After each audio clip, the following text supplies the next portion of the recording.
इस वक्त हमारे 3 सहयोगी जुड़ चुके हैं। राहुल मिश्रा हमारे साथ रवुपुरा गांव से जुड़े हैं, विशाल रघुवंशी हमारे साथ जुड़े हुए हैं और इसके अलावा रविंद्र सिंह भी हमारे साथ जुड़े हैं। सबसे पहले राहुल, आपका रुख कर रही हूं, आप उस गांव में मौजूद हैं जहां पर इस वक्त विरोध प्रदर्शन हमें देखने को मिल रहा है। सबसे बड़ी बात, प्रशासन की तरफ से अब क्या तैयारियां की गई हैं, क्योंकि ये गांव के लोग ही 2 धड़ों में बटे नजर आ रहे हैं, कोई सीमा के समर्थन में तो कोई विरोध में। जाहिर सी बात है, कुछ लोग विरोध करने के लिए यहाँ पर जरूर पहुंचे थे और उन लोगों को जो यहाँ के स्थानीय ग्रामीण हैं, जो इस सचिन के घर के आसपास के लोग थे, उनके खिलाफ हो गए और वहाँ पर विरोध प्रदर्शन करने लगे कि जब जांच एजेंसियाँ यहाँ पे जांच कर रही हैं, यदि जांच एजेंसियाँ जांच में उसे दोषी पाती हैं तब उसके ऊपर कार्रवाई होगी, नहीं तो सीमा को बहू के रूप में यहाँ पर स्वीकार कर लिया। इन गांव के लोगों का कहना है कि इन लोगों ने स्वीकार कर लिया है और उसे वापस नहीं जाने देंगे। उसको यह भी कहना कहा इन लोगों ने कि वो बिरादरी की अब हो गई है और यही कारण है कि अब यहाँ पर पुलिस को भी यहाँ पर बुला दिया गया है। पुलिस अब यहाँ पर आकर के और यहाँ व्यवस्था को चाक चौबंद करने की कोशिश यहाँ पर लगी हुई है। यहाँ पर क्योंकि 1-2 कांस्टेबल के साथ साथ में यहाँ जो पुलिस के कर्मी हैं, उनको यहाँ पर लगा दिया गया कि यहाँ पर व्यवस्था को सुचारू किया जाए, व्यवस्था को ठीक किया जाए। और यहाँ क्योंकि जिस तरीके का विरोध प्रदर्शन देखने को मिला था, जिस तरीके से लोग आमने सामने हो गए थे, उससे कहीं यहाँ पे माहौल बिगड़ता हुआ दिखाई दे रहा था। यही कारण है, नजर बनाए रखिए, वापस आपका रुख करेंगे। गांव में क्या स्थिति हमने आपको दिखा दिया। एटीएस भी लगातार पूछताछ करिए, न सिर्फ सीमा बल्कि सचिन, उसके पति और सचिन के पिता से भी। विशाल रघुवंशी हमारे साथ जुड़े हुए हैं और ज्यादा जानकारी के साथ। विशाल, अपडेट आपके पास क्या है? एटीएस की कार्रवाई कहां तक पहुंची? जांच पड़ताल में अब तक क्या कुछ सामने आया?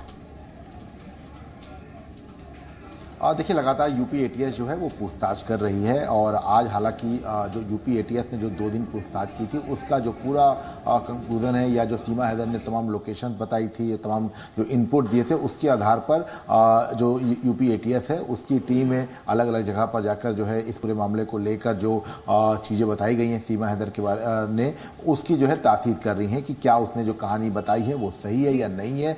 ऐसे में तमाम चीज़ें जो हैं वो यूपी एटीएस के हाथ में लगी हैं। खासतौर से सीमा हैदर का जो पासपोर्ट का पूरा कहानी है, इसके साथ साथ जो उसके जो सिम कार्ड की जो पूरी कहानी है, इसके साथ ही उसका जो भारत आने को लेकर जो पूरी कहानी है कि बिहार के सीतामढ़ी से वो भारत में आई, इसके साथ ही साथ हिंदी बोलने को लेकर और जो उसने जो पूरी अपनी एक एफिडेविट जो यूपी एटीएस के हाथ में लगा है, उन सब पर एक एक करके जो है यूपी एटीएस अपनी जाँच कर रही है। हालांकि इस बीच special DG law and order का जो बयान है वो भी आया है यूपी एटीएस की पूरी पूछताछ में। उनका साफ तौर पर कहना है कि जाँच एजेंसियां लगातार इस पर काम कर रही हैं और लगातार पूछताछ हुई थी, घंटों तक पूछताछ हुई है, अलग अलग भी पूछताछ हुई और एक साथ भी पूछताछ हुई। रविंद्र भी हमारे साथ बने हुए हैं। रविंद्र, आपके पास क्या डिटेल्स है? पाकिस्तान कनेक्शन जो सामने आया था आईएसआई को लेकर के, जो बताया जा रहा था कि सीमा हैदर कोई प्यार में मोहब्बत में हिंदुस्तान नहीं आई, बल्कि पाकिस्तानी जासूस बन करके सामने आई है।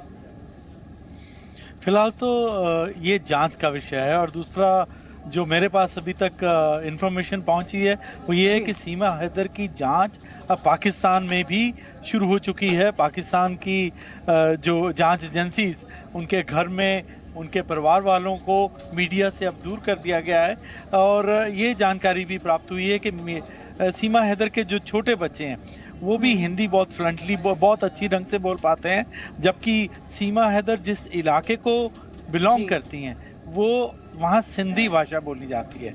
और सीमा हैदर के बच्चे जो हैं, पुलिस का कहना है कि वो हिंदी कहाँ से सीखी, उन्हें पेशावर में किन लोगों ने मदद की।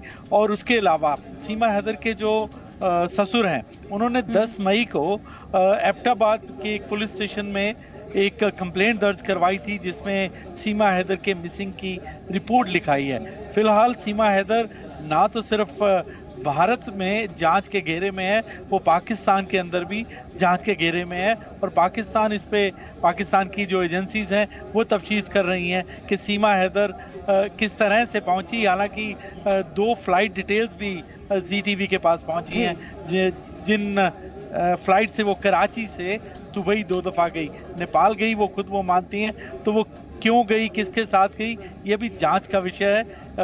जो चलिए, ना सिर्फ हिंदुस्तान बल्कि पाकिस्तान में भी अब जांच शुरू हो गई है सीमा हैदर के खिलाफ। बहुत शुक्रिया आप तीनों सहयोगियों का तमाम जानकारी देने के लिए।